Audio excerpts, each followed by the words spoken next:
सत्प्रेम सिंधु मकरंद रसोग धारा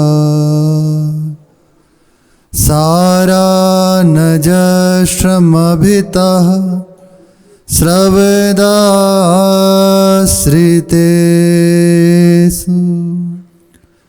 श्रीराधिके तव कदा चरणारविंदं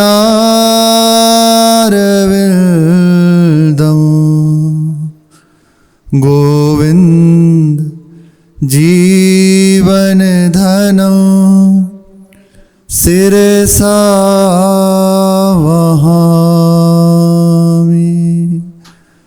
गोविंद जीवन धनं शिरसा वहामि।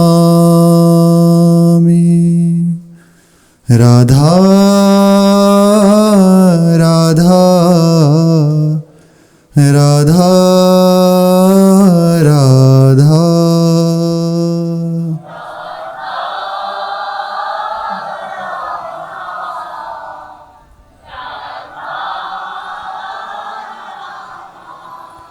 राधा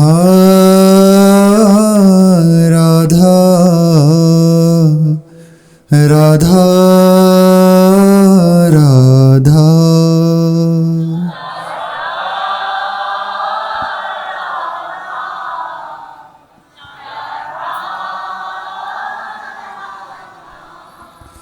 राधा राधा राधा राधा।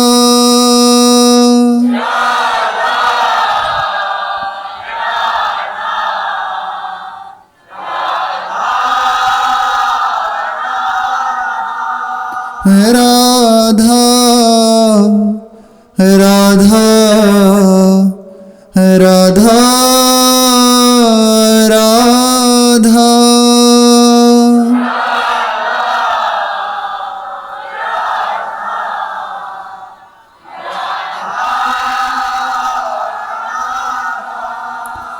राधा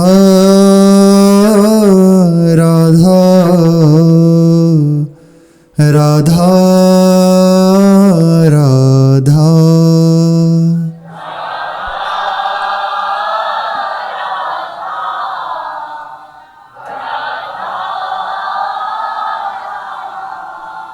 श्री राधा वल्लभ लाल की जय।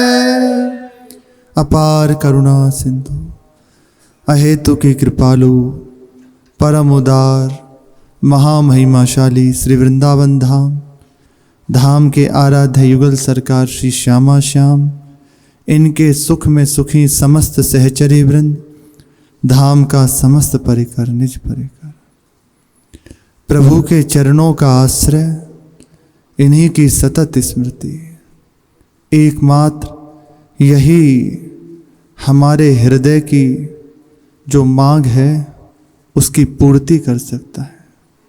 अन्य कोई न साधन है न बल है, केवल प्रभु के चरणों का आश्रय और उन्हीं का सतत स्मरण। जैसे ही हृदय में आश्रय जागृत होता है, आश्रय बढ़ने लगता है, तो प्रभु की स्मृति स्वाभाविक होने लगती है। यही स्मृति समस्त बंधनों को हटाकर प्रभु की प्राप्ति कराने में समर्थ है। प्रभु की सतत स्मृति,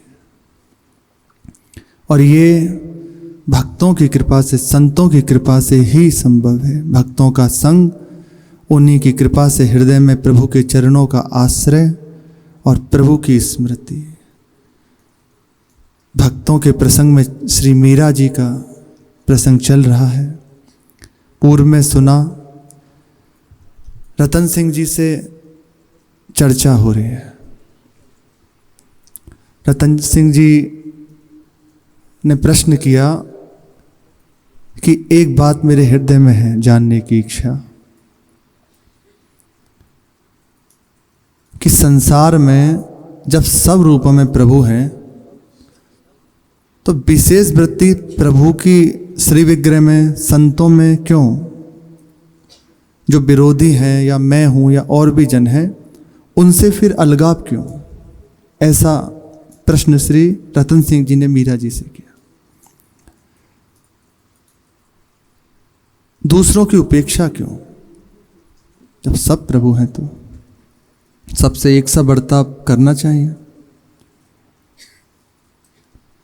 मीरा जी कहती हैं कि देखो, जैसे परिवार में एक पिता, उनकी माता, उन्हीं की बहन, उन्हीं की पुत्री और पत्नी, सब उन्हीं के हैं, सबसे प्रेम है, पर सबके साथ एक जैसा बर्ताव नहीं है। आज यदि किसी को डांट रहे हैं तो कल हो सकता है उन्हें दुलार करना पड़े। ऐसे संबंध हैं। प्रभु भी गीता जी में कहते हैं कि संवर्तन ना, दर्शन केवल करने का अधिकार है। सर्वत्र प्रभु का दर्शन करना है, वर्तन नहीं करना। सिद्ध महापुरुषों की स्थिति अलग है, वह जो करें वह सब उनके लिए है। पर उपासक को चाहिए, इसमें एक रहस्य है। जैसे आज सुना कि सर्वत्र प्रभु हैं, ठीक, अब अंदर आई कि फिर किसी से भेद क्यों और किसी से दूरी क्यों? ये उपासक के हृदय की बात है। तो यहां सावधानी करते प्रभु कह रहे हैं, अभी तुम्हारे हृदय में ये बात का अनुभव नहीं हुआ कि सर्वत्र प्रभु हैं। अभी तुमने केवल सुना है, वह बात अंदर आई है। यदि इस बात को सुनकर उन्मत्त हो जाओगे और मनमानी आचरण करने लगोगे तो अपनी स्थिति से भ्रष्ट हो जाओगे, अर्थात गिर जाओगे। तुम जो प्राप्त करने के लिए चले हो वहां तक नहीं पहुंच पाओगे। जैसे संसार में ही तो थे अभी तक, वही खान पान विश्राम, जो भी संसारिक चेष्टाओं में ही तो थे, तब भी प्रभु थे सर्वत्र, पर अनुभव तो नहीं हुआ ना। आज हरि गुरु कृपा से ये पता चला कि सब में प्रभु हैं, सर्वत्र प्रभु हैं। अब हमें अनुभव करना है। जब तक अनुभव ना हो तब तक बहुत सावधानी की आवश्यकता है। मन बहुत होशियार है, कभी भी वो कह देगा अब तो हम जान गए सर्वत्र प्रभु हैं तो सबके साथ व्यवहार नहीं। उपासक के लिए आदेश नहीं है। उपासक को केवल उन्हीं का संग करना है जो अपने धर्मी जन हैं, जिनके संग से प्रभु के चरणों में रति बढ़े, जिनका संग करने से हमारे हृदय में भावना बढ़े प्रभु के प्रति, हमारे हृदय में समर्पण बढ़े, ना कि ऐसों का संग जिनके संग से हृदय का भाव सूख जाए, हम प्रभु से विमुख हो जाएं। अभी संसार है ही नहीं, केवल प्रभु है, लेकिन हमें दिखाई दे रहा है। इतना ही प्रश्न है, इस प्रश्न को हल करना है। सर्वत्र प्रभु हैं पर हमें अनुभव में नहीं आ रहे। अब क्या करना है? ये बात जान ली, अनुभव से जान जाए। पहली बात सुनी गुरुजनों से कि सर्वत्र प्रभु है, तो शाब्दिक बात जान ली कि सर्वत्र प्रभु है। अब इसके अनुभव के लिए जैसे जैसे गुरुजन कह रहे हैं, तुम्हें किसी से नहीं मिलना, केवल भगवत प्रेमी महात्मा जन, उनका संग करना, उनकी आज्ञा का पालन, अपनी उपासना में रहो तो ये बात को जान जाओगे। अभी मान लो फिर जान जाओगे। ये आवश्यक, यही इतनी सी पहेली है। जब तक अनुभव ना हो तब तक इस व्यवहार में ना उतरे। प्रभु ही सर्वत्र हैं, बिल्कुल सही बात है, लेकिन उपासक के लिए आदेश है दर्शन करता हुआ केवल सर्वत्र प्रभु और अपने मार्ग में लगा रहे। जो अपने मार्ग तक पहुंचाने वाले हैं उनके चरणों में लगा रहे। मीरा जी कह रही हैं कि सबके साथ एक सा व्यवहार नहीं किया जा सकता। शरीर आपका है, पैरों के साथ मुख जैसा व्यवहार तो नहीं करते। अधो अंग हैं और ये ऊपर के अंग हैं, ज्ञानेंद्रिय हैं, कर्मेंद्रिय हैं, तो सबका अपना अपना बर्ताव है।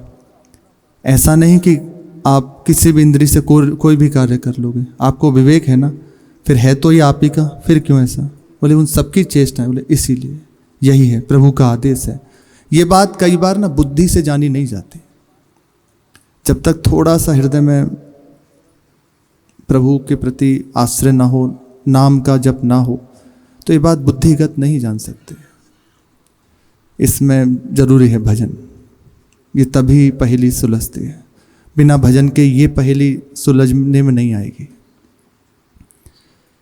गीता में भगवान कहते हैं समदर्शन, समवर्तन का आदेश नहीं दिया।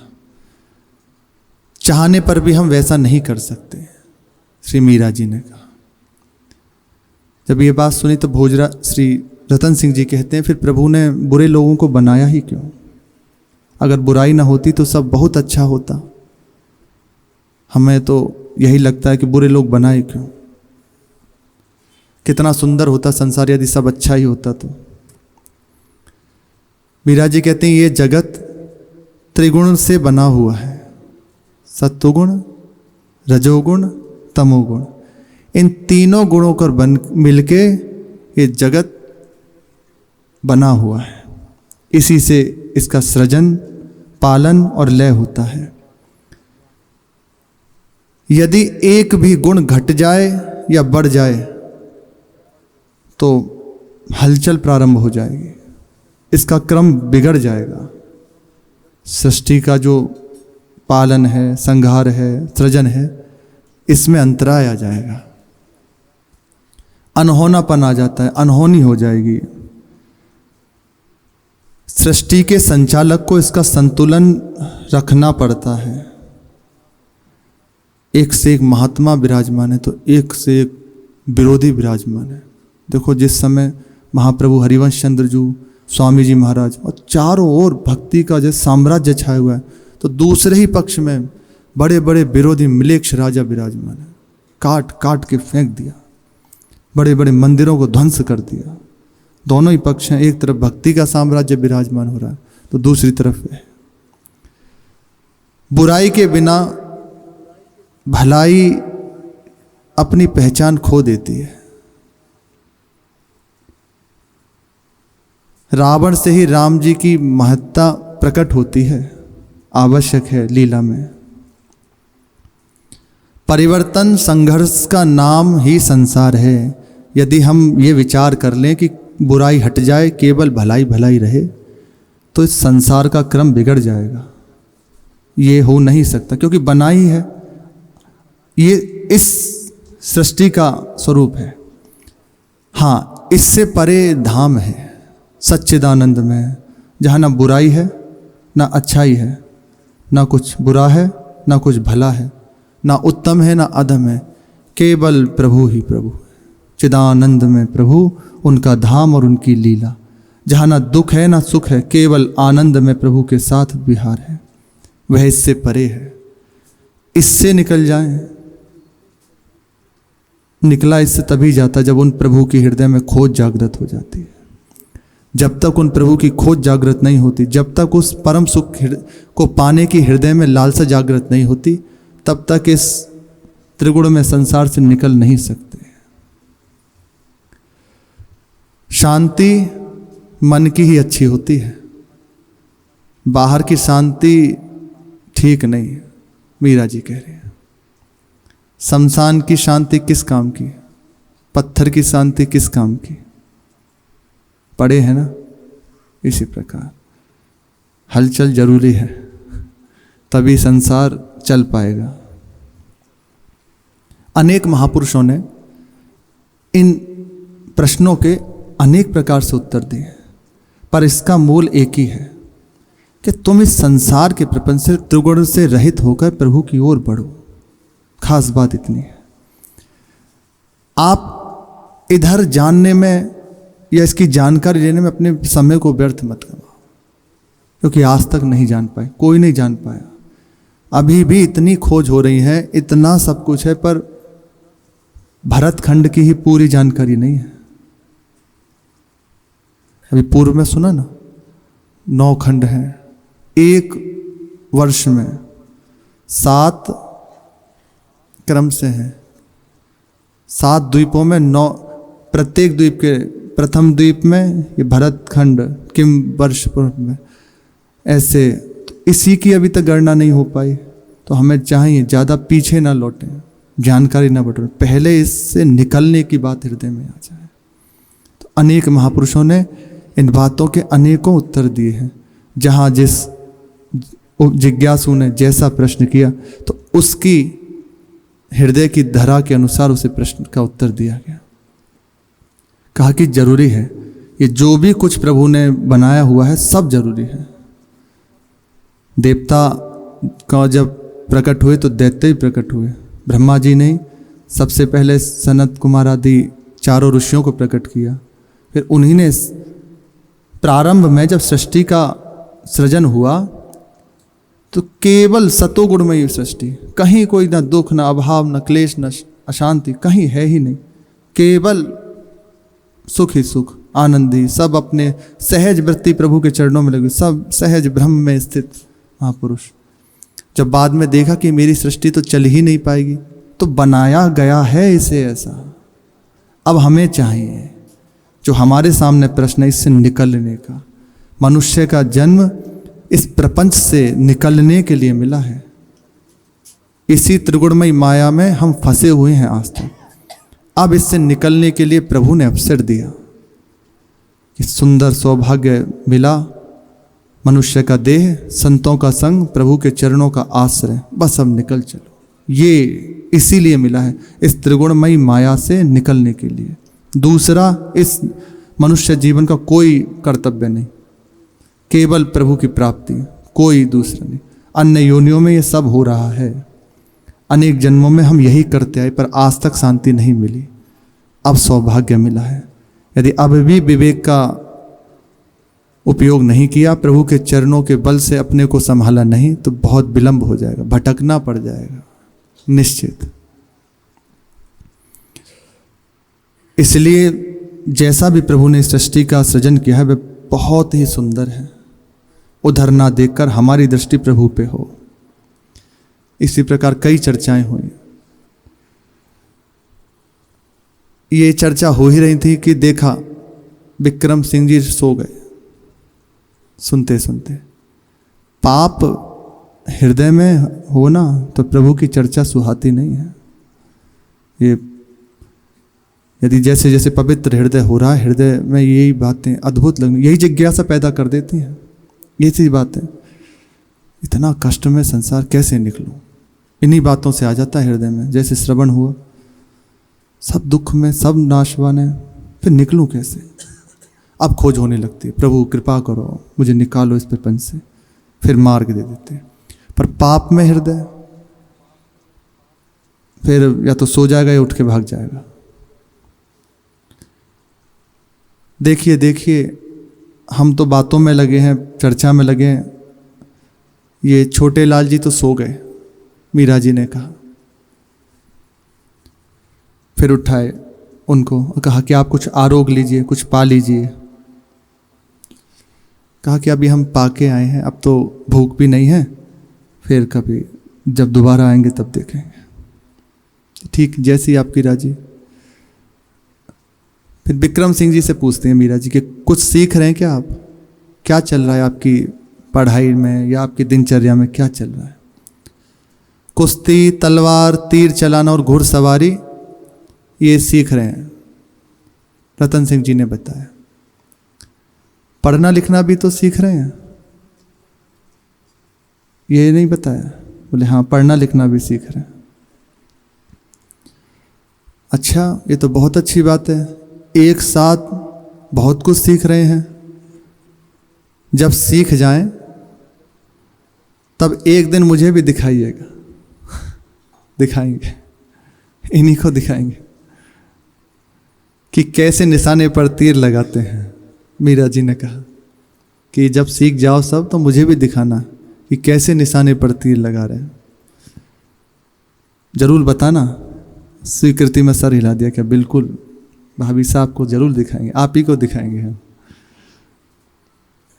और फिर दोनों खड़े हुए, हाथ जोड़े और कहा कि अब विदा करें,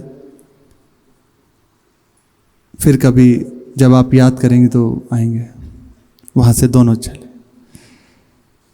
एक दिन मीरा जी अपने शयन कुंज में बैठे हुए थे। अचानक एकदम चीख उनकी निकली, तो पास में ही दूसरे कक्ष में भोजराज जी विराजमान थे। एकदम दौड़ते हुए आए, उनकी नींद खुल गई और दौड़ते हुए आके बैठ गए। देखा कि क्या हुआ। अभी तो यहीं सोई थी मीरा जी पलंग पर, तो पलंग पर मीरा जी नहीं थे। वहां से नीचे जमीन पर ऐसे मुख केवल, पीठ ऊपर, नीचे की ओर मुख, ऐसे पड़े हुए थे। और एकदम परेशान हो गए ये देखकर भोजराज जी के। अभी तो थोड़ी देर पहले तो बहुत उत्साह था, आनंदित थे, क्या ऐसा हो गया जिसके कारण ऐसी दशा हो गई। रास पूर्णिमा का आज अवसर था, इसी कारण से बहुत विलंब से तो सोई। अभी प्रभु की लीला का उद्दीपन हो गया, ये लीला हुई, इसकी शेष चर्चा है। श्री राधा वल्लभ लाल की जय।